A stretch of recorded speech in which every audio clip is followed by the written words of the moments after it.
was after school when our 10-year-old was cycling home with great enthusiasm when unfortunately one of the girls who was walking home also was chatting away, and she backed out into the footpath, and our son's handlebar got caught in her bag straps.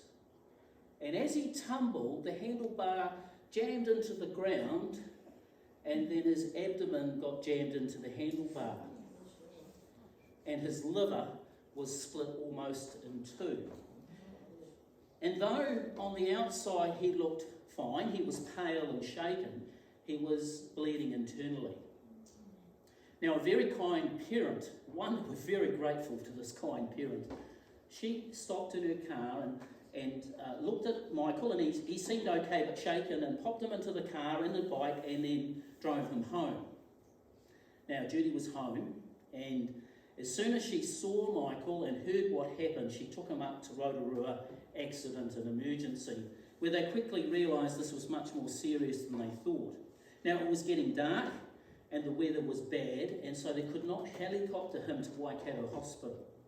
So it was a very long, from our point of view, from Judy and I's point of view, it was a very long ambulance trip from Rotorua to Hamilton. And it was touch and go. When he was in Waikato Hospital, he received emergency surgery, and by the prayers of our church and friends and family, and by the wonderful medical intervention, Michael eventually made a full recovery. The medical people tell me that the liver is one organ that can really self-repair, and the surgeon said he'd never seen a split so big that they didn't actually have to operate and stitch up. They decided the best thing was to leave it and keep training, and by God's grace, he recovered. We are very grateful. How many here, as parents or grandparents, have been through something similar, where your child has been at death's door, and maybe for some of us, we have lost a child due to illness or accident, and this loss runs deep. No one can tell us what it's like unless they've been through it ourselves.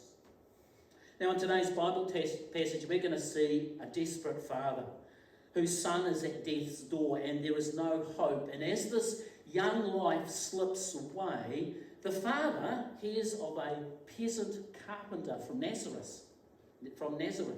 And so spark is kindled in this father. And so we're going to explore this account found in John chapter 4. And this is the second sign that Jesus performed, and is another opportunity for us to see and to believe.